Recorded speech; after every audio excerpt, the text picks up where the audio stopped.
কামিজের সাইডের অংশ আর কখনো বাঁকা হবে না আপনি যদি এই নিয়মে একটি কামিজের সাইড ফ্রা সেলাই করতে পারেন। বডির সাইডে সেলাইটি দেওয়ার পরে এখানে দেখুন 1 ইঞ্চি মার্জিন নিয়েছি, তাই না? নিচেও 1 ইঞ্চিতে একটি মার্জিন করতে হবে।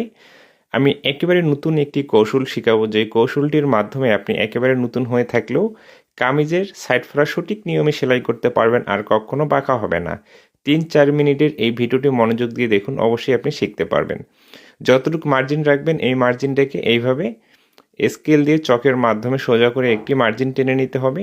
নেওয়ার পরে আপনাকে মেশিনে চলে আসতে হবে। এইখানে যে মার্জিনটি দিয়েছি, তাই না, এবং সাইড ফ্রা সেলাইটি যেখানে এসে আমরা ঠেকিয়ে দিয়েছি, এইখান থেকে একেবারে পাতলা করে বরাবর একটি সেলাই দিয়ে 2টি পার্ট একই সাথে অ্যাটাচ করে নিতে হবে।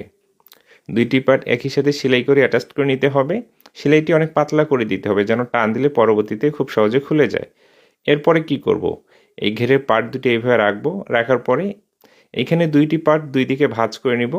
নর্মালি সাইড ফ্রা আমরা যেভাবে 2টি ভাঁজ করে সেলাই করি, এইভাবে এই সাইড থেকে ভাঁজ করে এখন সেলাইটি দিতে হবে। 2টি পার্ট আমরা কিন্তু সেলাই দিয়ে একই সাথে অ্যাটাচ করে নিচ্ছি। এখন আলাদা আলাদা করে সেলাইটি করে নিচ্ছি। এইভাবে 2টি ভাঁজ করে বরাবর এই সাইডটি সেলাই করে নিতে হবে। আমি এই নিয়মটি আপনাকে দেখাচ্ছি। এই নিয়মটি যদি আপনি পারফেক্টলিভাবে ফলো করে কামিজের সাইড ফ্রা সেলাই করতে পারেন, তাহলে কামিজের সাইড ফ্রা বড় হওয়া বা ছোট হওয়া বা ঝুলে যাওয়া এই সমস্যাগুলো অন্তত আপনাকে আর ফেস করতে হবে না। এরপর এদিকে ঘুরিয়ে নিয়ে সেমভাবে এই সাইডটিও আমাদেরকে বরাবর একটি ডাবল ভাঁজ করে সেলাইটি দিয়ে নিতে হবে।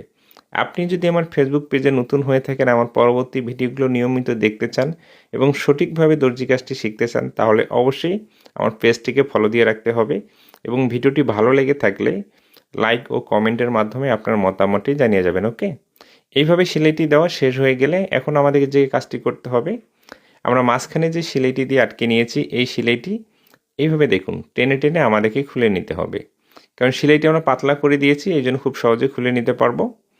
এরপরে নর্মালি আমরা যে একেবারে মাথা দিয়ে সেলাই দিয়ে থাকি সেইভাবে এখন সেলাইটি দিয়ে নিতে হবে। আপনাকে আমি বলতেছি এই নিয়মটি অন্তত আপনি একটাবার ট্রাই করে দেখুন, দেখবেন আপনার কামিজের সাইড ফ্রা সেলাই অত্যন্ত ভালো হয়েছে এবং অনেক সুন্দর ফিনিশিং হয়েছে। তো এইভাবে কিন্তু আপনি কামিজের সাইড ফ্রাটি সেলাই করে নিতে পারেন। ওকে, আশা করি কামিজের সাইড ফ্রা সঠিক নিয়মে কীভাবে সেলাই করতে হবে আপনি এই ভিডিও থেকে বুঝতে পেরেছেন। এরপরে নিচের অংশটি আমাদেরকে সেলাই করতে হবে। নিচের অংশটি যদি খাড়া অংশ থাকে, এই জন্য আমাদেরকে যে কাজটি করতে হবে, ফার্স্ট টাইমে আঙ্গুল দিয়ে চাপ দিয়ে একটি ভাঁজ করে নিতে হবে। সম্পূর্ণ কাপড়টি একটি ভাঁজ করতে হবে, এরপরে আরও একটি ভাঁজ করতে হবে। আপনি ফার্স্ট টাইমে কী করবেন, একটি ভাঁজ করে নেবেন আঙ্গুল দিয়ে, তারপরে আরও একটি ভাঁজ করে এই সেলাইটি দেওয়ার চেষ্টা করবেন এবং যতটুকু অংশ সেলাই করবেন আমি যেভাবে আঙ্গুল দিয়ে ধরে ধরে সেলাই দিচ্ছি এইভাবে এতটুকু অংশ সেলাই করে তারপরে আবার এভাবে ভাঁজ করে নিতে হবে। তাহলে দেখবেন আপনার নিচের অংশটিও অনেক সুন্দর হবে।